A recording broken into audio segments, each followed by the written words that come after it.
नाजरीन को सलाम व आदाब। मैं हूं अनवर सरपा और आप देख रहे हैं voice of Ladakh. Student education movement of Kargil Ladakh ने यहां इंदिरा गांधी पार्क बरू में एक रोज़ा हंगर स्ट्राइक का इनकाद किया। ये लोग यहां पे हंगर स्ट्राइक पे रहे क्योंकि इनके कुछ डिमांड्स हैं। मेन डिमांड्स इनके जो हैं वो 4 पॉइंट एजेंडा है जो एपेक्स बॉडी और कारगिल डेमोक्रेटिक अलाइंस लेके चल रहे हैं। लद्दाख के मुख्तलिफ इशूज़ को लेके, स्टेटहुड को लेके, 6 शेड्यूल को लेके और लद्दाख में PSC को लेके, अर्ली रिक्रूटमेंट को लेके और लद्दाख में सेपरेट लोकसभा और राज्यसभा सीट को लेके।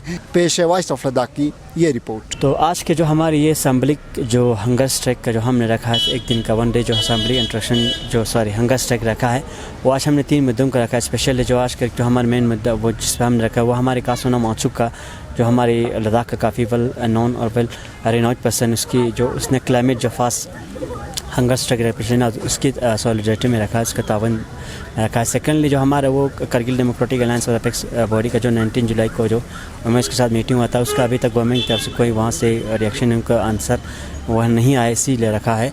और थर्डली जो हमारे वो हमारे जो स्टूडेंट्स जो अनएम्प्लॉयड इशूज़ है उसको भी लेकर हमने ये रखा है। अच्छा, तो अभी दिल्ली में मीटिंग हुआ, वो तो कुछ ही दिन हुए अभी मीटिंग होके, तो अब कैसे देखते हैं इसको, क्या प्रोग्रेस आप देख रहे हैं उसमें?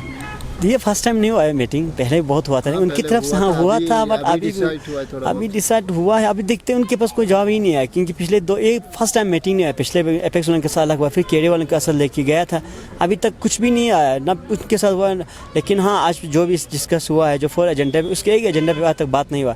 उनकी तरफ से कोई रिएक्शन भी नहीं आया, उनके जवाब नहीं आता। फिर एक्सपेक्टिंग कि इतना बुलाए तो कुछ तो आएंगे, क्योंकि फर्स्ट टाइम साथ दोनों को साथ बुलाया है, पहले अलग अलग करके बुलाया था, अभी दोनों को साथ बुलाया। तो गवर्नमेंट की तरफ से हमने सोचा तो कुछ तो पक्का ही उठाएंगे, बट अनफॉर्चुनेटली ऐसा कुछ आया नहीं। अभी आप लोगों ने गेस्टेड पोस्ट का भी रिक्रूटमेंट का मुद्दा भी उठाया है, तो गेस्टेड पोस्ट के लिए डिफरेंट डिपार्टमेंट्स में अभी पॉलिसीज़ भी बनना शुरू हो गया है, बहुत सारे में पॉलिसीज़ बन रहे हैं। आप लोग कैसे देख रहे हैं इसको? सबसे पहले तो आप बखूबी जानते हैं कि गेस्टेड पोस्ट के रूल्स बनाए हैं थोड़े बहुत। एक तो हमारा मेन डिमांड था कि LRC मिनिस्ट्री किया जाए, इस तरह के अंडर प्रोसेस है।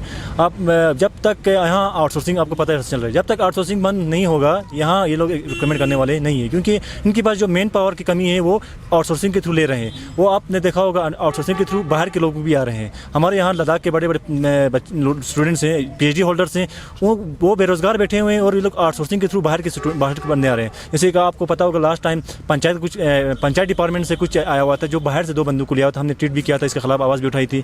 आप एजुकेशन समरगा का आपका HOD, उनका वहाँ जो नोडल अफसर है वो आपके बाहर को उठाया गया था। इस तरह जो हमारे लद्दाख बच्चे हैं वो सफ़र हो रहे हैं। हम लद्दाख बेरोजगार बैठे हुए हैं और ये आउटसोर्सिंग के थ्रू बाहर के बच्चों को ला रहे हैं। हम डिमांड करते हैं कि लद्दाख रिक्रूटमेंट बोर्ड बनाया जाए ताकि हमारा LPSC बनाया जाए, ताकि हमारा यहाँ पर बोर्ड बन के हमारे यहाँ गेस्टेड पोस्ट रिक्रूट हो जाए।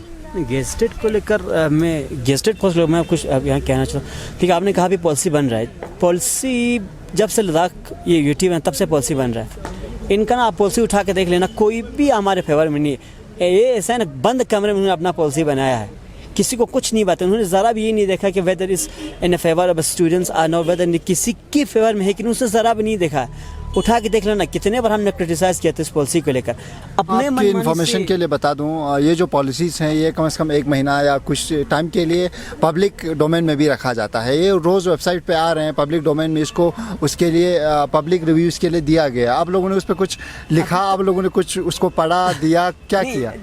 जहाँ तक है अभी फॉर योर इन्फॉर्मेशन कि अभी तक मैं इसको थोड़ा इतना ब्रीफली वो सॉरी इतना डिटेल में जाके नहीं पढ़ा है, लेकिन जो भी आज तक मैं देखा है, क्योंकि जो भी पॉलिसी बनाया पहले बना के रखा था, नहीं जो हमने पॉलिसी बनाया था, मैं पहले वाले की बात कर रहा हूँ।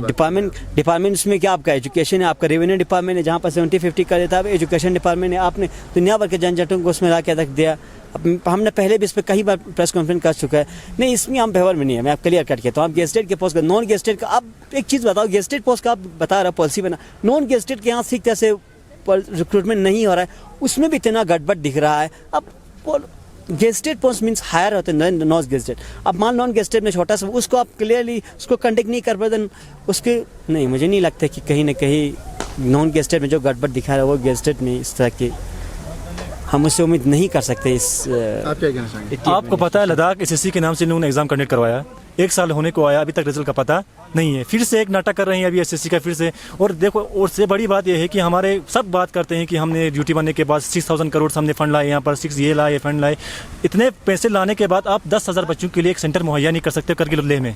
आज हमारे बच्चे यहाँ से लेह से जम्मू जा रहे हैं, लेह से श्रीनगर जा रहे हैं, किस लिए? ये एग्ज़ाम करने के लिए। और जिनका एग्ज़ाम का रिजल्ट कभी आता नहीं है, 1 साल होने को आया, एसएससी लद्दाख का रिजल्ट आया नहीं। इससे पहले यही एक रूटीन बन चुका है कि आप फॉर्म भरें, एग्जाम दे, रिजल्ट ना आए। आप बखूबी भी जानते हैं यूटी लद्दाख बनने से पहले कितने पोस्ट एडवर्टाइज किए थे, 800-900 पोस्ट। कहीं के एग्जाम हुए, उनके रिजल्ट आए नहीं। बाद में क्या बहाना दिखाया गया? लद्दाख रिक्रूटमेंट बोर्ड के रूल्स बदल गए हैं, इसलिए हमने पोस्ट विड्रा किए हैं। और अभी जो DSSRB का आपका एग्जाम कंडक्ट हुआ, फेयर हुआ, अच्छा हुआ। यहाँ CCTV कैमरा था, थोड़ा बहुत हाँ इसमें गड़बड़ी थी, उसका बाद में जब बात किया तो DC साहब ने भी कहा था 20 दिन के अंदर रिजल्ट निकालेंगे। आपने आंसर की निकाला, आंसर की में बहुत सारी गड़बड़ी है। उसमें 10 लेवल में आप आंसर की देखिए, इसमें बहुत गड़बड़ी है, बहुत करेक्शन से। अब 20 दिन तो चले गए, कब निकलेगा रिजल्ट? अब बच्चे बोल रहे हैं ना SSC का रिजल्ट आ गया, ना DSSRB का रिजल्ट आ गया। ये रिक्वायरमेंट पॉलिसी सिर्फ ये बच्चों को या स्टूडेंट्स को, यूथ को बेवकूफ़ बनाने के लिए कुछ कर रहे हैं। फिर उसके बाद जब बच्चे अशांत हो जाते हैं तो फिर ये भूल जाते हैं। जो चीज़ है जो हमें हमारी जो कारगिल का जो एडमिनिस्ट्रेशन हम ये गुजारिश करते हैं, हमारे जो DSSRB के चेयरमैन है और LHDC कारगिल के हमारे चेयरमैन, दोनों से एक चीज़ हमारी गुजारिश है कि जो आपने कहा था, ट्वीट करके कहा था कि हमारे यहाँ मोर देन जो थर्ड जो एडवर्टाइजमेंट होने वाला है, स्पेशल उसमें टीचर का है, तो उसका हमें अभी तक पता ही नहीं चल रहा क्यों आप एडवर्टाइज़ नहीं कर, समझ में नहीं आ रहा है। एवं कि आपने वादा किया था कि कुछ ही दिनों में हम एक विदिन अ मंथ और कुछ में आपका एडवर्टाइज़ कर देंगे, लेकिन बदकिस्मती से अभी तक उसका एडवर्टाइजमेंट हुआ ही नहीं। हमें ये पता नहीं कि अब इसका एडवर्टाइजमेंट क्यों, क्योंकि अब लेह में इसका एडवर्टाइजमेंट होकर उस पर बात भी चला था, अभी इनका रिक्रूटमेंट भी कुछ होने जा रहा है, लेकिन हमारे यहाँ उसका एडवर्टाइज ही नहीं हुआ है। आप कह रहे BEd CTET के लोग बहुत से भरे, उनको जिसके पास जो क्वालिफिकेशन उसी के बेस पे आप उसको एग्ज़ाम रिक्रूटमेंट का पॉलिसी रिक्रूटमेंट का पॉलिसी ऑलरेडी उसका एडवर्टाइज़ कर उनको फिलअप करने दो, और वो टीचर का जो खाली पोस्ट है, जो वैकेंसीज है, उसको आप फिलअप कर दो। क्योंकि जो सबसे ज़्यादा इस बार सफ़र हो रहा है, मैं आपको हमने स्कूलों में कई बार, मैं कुछ स्कूलों में गया, कई देखा भी है, जो टीचर की कमी है ना, हर स्कूल में कोई ऐसा वाहिद स्कूल नहीं जहाँ टीचर की कमी नहीं है। कहीं इंग्लिश नहीं, कहीं उर्दू नहीं है, तो कोई मैथ्स नहीं है, स्पेशली मैथ्स उसका तो बहुत ही पूछो मत, हर स्कूल में हालत ख़राब है। तो मैं गुजारिश करता हूँ हमारी कारगिल एडमिनिस्ट्रेशन से कि मेहरबानी करके जो आपने वादे किया था टीचर के रिक्रूटमेंट को लेकर जल्दी करेंगे, उसको उसके बेस पे जल्दी किया जाए। अस्सलाम वालेकुम। Thank you so much.